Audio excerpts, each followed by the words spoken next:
It's really such an honor to be here with you guys today, and this is a personal story that I'm sharing with you. So in 1942, my mother and her mother drove by themselves from California to Indiana. That's about 2,200 miles or 3,600 kilometers. My grandfather was a captain in the Marines, and he had received overseas orders. So my mom and her mom were headed back to my grandmother's childhood home to wait out the war. Now, this is a story I just recently heard. My mother and I were actually driving from Phoenix, Arizona to Sedona, Arizona to spend a few days, and she casually mentioned it. Now, I am a collector of stories. Life stories, success stories, inspirational stories, love stories, right, Nico? Love stories, against all odds stories, and even personal stories from family and friends. My mother is not. I'm constantly pestering her to tell me about her life and childhood, and this drives her crazy. So when she started casually mentioning this story, I jumped on it as we were driving, and this is how the conversation went. Mom, wow, you were 10 years old. Mm-hmm. Well, what road did you take? I don't know.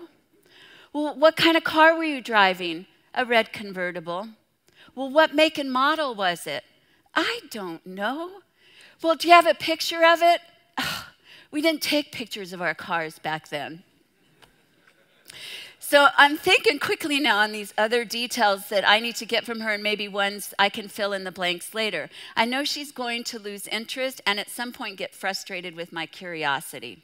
So later on, I look at old road maps and red convertibles that were around in 1942. And in my mind, I'm just selecting the Buick Series 50. It's a beautiful car. It was a beautiful car.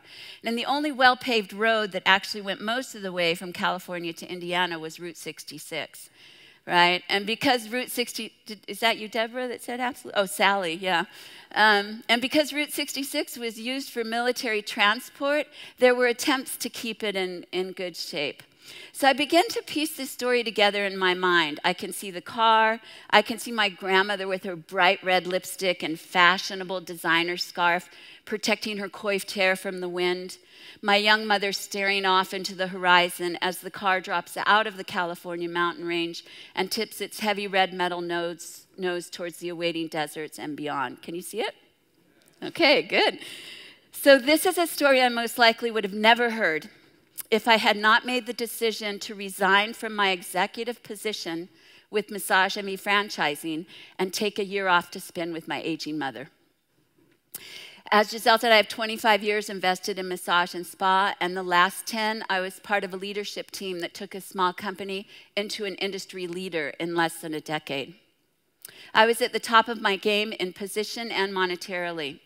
I had influence, first-class travel, expensive vacations, and was well known in massage therapy and spa circles. But most importantly, I was living my passion for spa and massage therapy every day through the national work that I was involved in. And while all of that was so extremely rewarding in so many ways, because of travel and long hours, my position severely reduced the amount of time I had not only for myself, but my mom. There are junctures in our lives where we have the opportunity to stop and assess our personal and professional journeys. 2 years prior to leaving Massage Envy, I was nearing one of these junctures. I was fully immersed in my own job while living on the peripheral of my life. I had created this great career, but at great personal expense. So over the course of the year, I started reassessing, and part of this was scheduling time off to think and regenerate. I first spent a week at Rancho La Puerta, then later on a week at Miraval, and finally towards the end of the year, a week at Canyon Ranch. Your healing places offered me not only relaxation, but through the classes, the food, the scents, the waters, the healing touch, they gave me a space to start reconnecting with deeper parts of myself. At the end of 2014, I had an answer. I knew I wanted to spend quality time with my mom, and I knew I needed to work on personal life balance. So I resigned and spent the last year I was with Massage Envy finishing up projects and helping with the transition. Taking a sharp turn in one's life is illuminating. At the time, my purpose was to carve out blocks of time to spend with my mom. And this turned out to be her coming to Phoenix, Arizona for 3-week stays throughout the year. Besides our Sedona trip, these weeks were slow-paced, mostly homebound hours. My mom has health challenges, and while she can get around on her walker, she does have a heart condition that's slowly draining her life energy force. And other physical conditions, along with chronic pain, severely limits her activity. So our days were mostly scheduled around meals, her medicine taking, a few naps, maybe a slow walk around the block, little reading, and way too much television.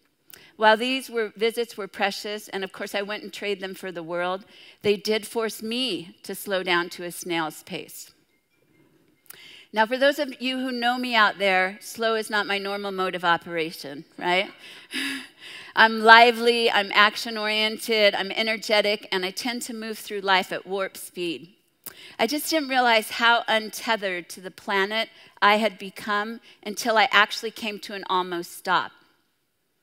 How unconnected I was to life around me, how unconscious I was to daily living, and how distant I existed from my own heart.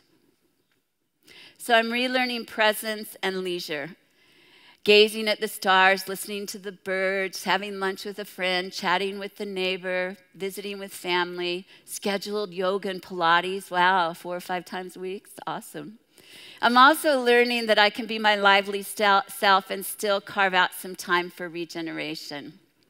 So let's go back to Mom's story, because we left off with her and Grandmother getting their kicks on Route 66. So I thought she was remembering this story because she and I were on a road trip together. But that wasn't it. She was actually thinking of her trip 74 years ago because of turquoise jewelry.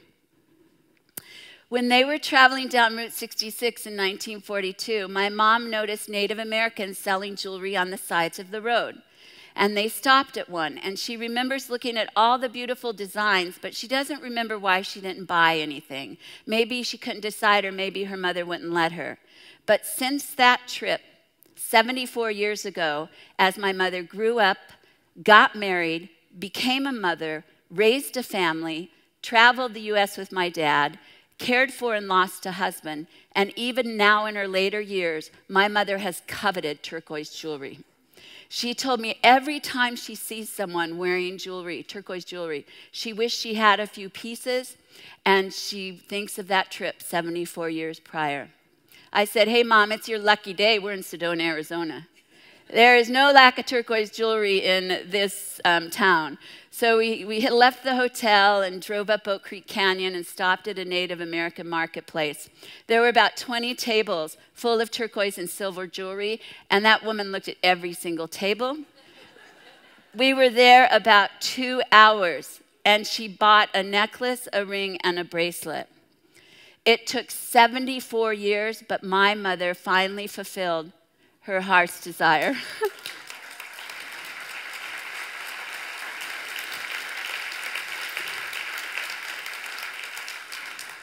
She looks happy, huh? Doesn't she? She's glowing. So when I think about this, I think if I had not stopped at that life juncture to reassess, if I had not taken healing time at your resorts, if I had not chosen to resign, to take a year off, to spend with my mom, this moment in Sedona would have never happened. So the lessons of the story is this. I have a few, so I'll throw them out. First and foremost, watch out for CG if you want to keep your personal story a secret. The second one is having a courage to take some sharp turns in life can reap unexpected lessons. Next, the industry that you are involved in truly does make a profound difference in human beings' lives, and I am a witness to that. And finally, you're never too old or it's never too late to fulfill a heart's dream or desire. And if you don't believe me, just ask my mom.